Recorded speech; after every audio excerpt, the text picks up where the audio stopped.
দেশের অবৈধ সিগারেট বাজারের একটি বড় অংশ নিয়ন্ত্রণ করে দুটি প্রতিষ্ঠান। আর এই দুটি প্রতিষ্ঠানের বড় অংশের মালিক এমন দুইজন যা শুনলে হয়তো আপনি চমকে যাবেন।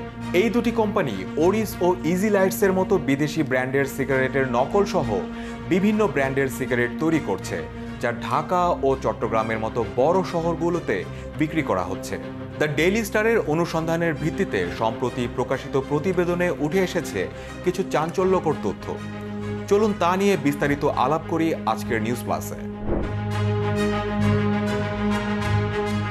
দেশের অবৈধ সিগারেট বাজারের যোগানদাতা দুটি প্রতিষ্ঠান বিজয় ইন্টারন্যাশনাল টোবাকো ও তারা ইন্টারন্যাশনাল টোবাকোর বড় অংশের মালিক চট্টগ্রাম সিটি কর্পোরেশনের কাউন্সিলর আব্দুর সবুর লিটন ও তার ভাই আব্দুল মান্নান খোকন। কাউন্সিলর আব্দুল সবুর লিটন বন্দরনগরীর আওয়ামী লীগের একটি ইউনিটের ভারপ্রাপ্ত আহ্বায়ক।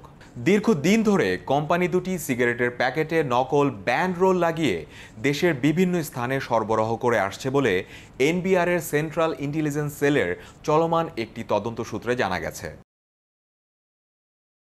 নাম প্রকাশ না করার শর্তে কয়েকজন কর্মকর্তা জানিয়েছেন, এই দুটি কোম্পানি ওরিস ও ইজি লাইটসের মতো বিদেশি ব্র্যান্ডের সিগারেটের নকল সহ বিভিন্ন ব্র্যান্ডের সিগারেট তৈরি করছে, যা ঢাকা ও চট্টগ্রামের মতো বড় শহরগুলোতে বিক্রি করা হচ্ছে। প্রভাবশালী অনেকের বিরুদ্ধে এই বিষয়ে তদন্ত চলছে বলেও জানান তারা। গত 21 মে সিআইসি ও শুল্ক গোয়েন্দারা কক্সবাজারের চকরিয়া উপজেলায় বিজয় ইন্টারন্যাশনালের কার্যালয়ে অভিযান চালায়। সেখান থেকে জব্দ করা নথি ও শুল্ক কর্মকর্তাদের দেওয়া তথ্য থেকে জানা গেছে, অবৈধভাবে আমদানি করা কাঁচামাল দিয়ে সিগারেট তৈরিতে তামাক কোম্পানির সংশ্লিষ্টতা রয়েছে। এর আগে 9 মে শুল্ক গোয়েন্দারা তারা ইন্টারন্যাশনাল টোবাকোতে অভিযান চালায়। নথিপত্র থেকে জানা যায় যে এই প্রতিষ্ঠানের বেশিরভাগ শেয়ার কাউন্সিলর লিটনের।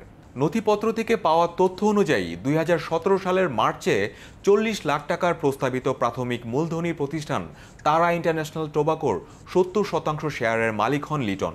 তার সঙ্গে বাকি 30% অংশীদার হন চট্টগ্রামের ওমর ফারুক সিদ্দিকী। বিজয় ও তারা টোবাকো থেকে জব্দ করা আমদানির নথি ও স্থানীয়ভাবে ক্রয়ের নথি বিশ্লেষণ করে সিআইসি সন্দেহ করছে, এই দুটি প্রতিষ্ঠান বেনামে কিছু আমদানিকারকের সহায়তায় সিগারেটের কাঁচামাল আমদানির মাধ্যমে কর ফাঁকি দিয়ে আসছে। জাতীয় তামাক কর নীতি 2021-30 অনুযায়ী সিগারেট প্রস্তুতকারক ছাড়া অন্য যে কোনো প্রতিষ্ঠানের জন্য তামাকের কাঁচামাল আমদানি করা কঠোরভাবে নিষিদ্ধ। এনবিআরের তথ্য অনুযায়ী 2022 সালের ফেব্রুয়ারি থেকে গত 2 বছরে সিগারেটের উৎপাদন করে না এমন 11টি প্রতিষ্ঠান 5,906 টন সিগারেটের কাঁচামাল আমদানি করে। কর্মকর্তারা বলছেন, এদের মধ্যে অন্তত 4 আমদানিকারক বিজয় ও তারা টোবাকোকে অবৈধভাবে তাদের আমদানি করা কাঁচামাল সরবরাহ করেছে। সিআইসি কর্মকর্তারা ডেইলি স্টারকে বলেন, এই আমদানিকারকরা যত কাঁচামাল আমদানি করেছে তা দিয়ে কমপক্ষে 295 কোটি সিগারেটের শলাকা তৈরি করা সম্ভব। সরকার এখানে অন্তত 1,500 কোটি টাকা রাজস্ব হারিয়েছে, কারণ কোম্পানিগুলো কোনো ভ্যাট ও সম্পূরক শুল্ক দেয়নি। এসব কাঁচামালের বেশিরভাগই চীন, মালয়েশিয়া, জার্মানি, ভারত, হংকং ও ইন্দোনেশিয়া থেকে এসেছে বলে নথিপত্রে দেখা গেছে। কোম্পানিগুলো হলো SB traders, messrs Anik enterprise, rapid marketing, rapid pack limited, messrs Osman trading, RH traders, Saad international, Alam traders, AK enterprise, star impex ও CR7 ট্রেডিং। সিআইসির তদন্ত কর্মকর্তারা বলছেন, এগুলোর বেশিরভাগই ফ্যান্টম কোম্পানি, অর্থাৎ সবার সামনে এদেরকে রেখে ঢাল হিসেবে ব্যবহার করে লাভবান হচ্ছে অন্য কেউ। দ্য ডেইলি স্টারের প্রতিবেদক ঢাকা ও চট্টগ্রামের 3টি প্রতিষ্ঠানের প্রকৃত ঠিকানায় গিয়েও কোম্পানির কোনো খোঁজ পায়নি। গত 9 মে থেকে 21 মের মধ্যে ঢাকার কেরানীগঞ্জের র্যাপিড প্যাক লিমিটেড এবং চট্টগ্রামের AK এন্টারপ্রাইজের গুদামে অভিযান চালিয়ে সিগারেট উৎপাদনে ব্যবহৃত বিপুল পরিমাণ যন্ত্রপাতি ও কাঁচামাল জব্দ করা হয়। এরপর এই দুই কোম্পানির গুদাম সিলগালা করে দেন কাস্টমস কর্মকর্তারা। গত 21 মে বিজয় ইন্টারন্যাশনালে এনবিআরের সিআইসি এবং বন্দরনগরীর শুল্ক গোয়েন্দার একটি যৌথ দল অভিযান চালায়। সেখানেও এসব 4টি ট্রেডিং কোম্পানির ক্রয় বিক্রয়ের নথিপত্র পাওয়া যায়।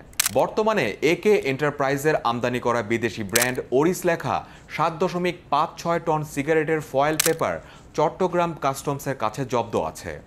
শুল্ক কর্মকর্তারা বলছেন, একে এন্টারপ্রাইজ কোটেড পেপারের মিথ্যা ঘোষণা দিয়ে এগুলো আমদানি করেছিল।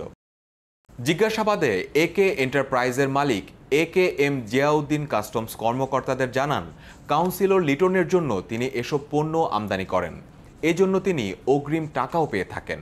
জিয়াউদ্দিনের দেওয়া তথ্যের ভিত্তিতে শুল্ক কর্মকর্তারা ৯ মে কিশোরগঞ্জের ভৈরবে তারা ইন্টারন্যাশনালের কারখানায় অভিযান চালিয়ে বিপুল পরিমাণে ওরিস ব্র্যান্ডের নকল সিগারেট জব্দ করে। বিষয়টির গুরুত্ব বিবেচনা করে এনবিআর চেয়ারম্যান আবু হেনা মোহাম্মদ রহমাতুল মুনিম গত ১৬ মে শুল্ক গোয়েন্দা ও তদন্ত অধিদপ্তর এবং ভ্যাট গোয়েন্দা বিভাগকে অবৈধ আমদানির প্রকৃত সুবিধাভোগীদের খুঁজে বের করতে সিআইসিকে সহযোগিতার নির্দেশ দেন। পরে ১৯ মে এনবিআর সব নিবন্ধিত ব্যাংকে চিঠি দিয়ে ওই ১১ আমদানিকারক ও তাদের সঙ্গে সংশ্লিষ্ট ব্যক্তি বা প্রতিষ্ঠানের ব্যাংকিং নথি ও অ্যাকাউন্টের তথ্য সরবরাহ করতে বলে। এনবিআর কর্মকর্তারা জানান, গত ২ বছরে ১১টি ট্রেডিং কোম্পানির কোনোটাই ট্যাক্স ও ভ্যাট রিটার্ন জমা দেয়নি, যা তাদের জন্য বাধ্যতামূলক ছিল। নকল ও অবৈধ সিগারেট ব্যবসার বাজার বাংলাদেশে খুব একটা বড় নয়, কিন্তু দিন দিন এর আকার বাড়ছে। বাংলাদেশের ক্ষেত্রে ২০১৬-১৭ সালে সিগারেটের বাজারের ২% অবৈধ হলেও বিশ্বব্যাংকের তথ্য অনুযায়ী তা ছিল ২ বছর আগের তুলনায় ৩ গুণ বেশি। ২০১৪-২০১৫ সালে দেশের সিগারেটের বাজারের মাত্র ০.৬% ছিল অবৈধ। বিজয়, তারা এবং তদন্তাধীন ১১ প্রতিষ্ঠানের এই চক্র দেশের অবৈধ সিগারেটের বাজারের একটি বড় অংশ নিয়ন্ত্রণ করে। এখন পরিস্থিতি এমন দাঁড়িয়েছে, এই অবৈধ সিগারেট বাজারে চলতে থাকলে সরকার নিয়মিতভাবে হাজার হাজার কোটি টাকা রাজস্ব হারাতে থাকবে।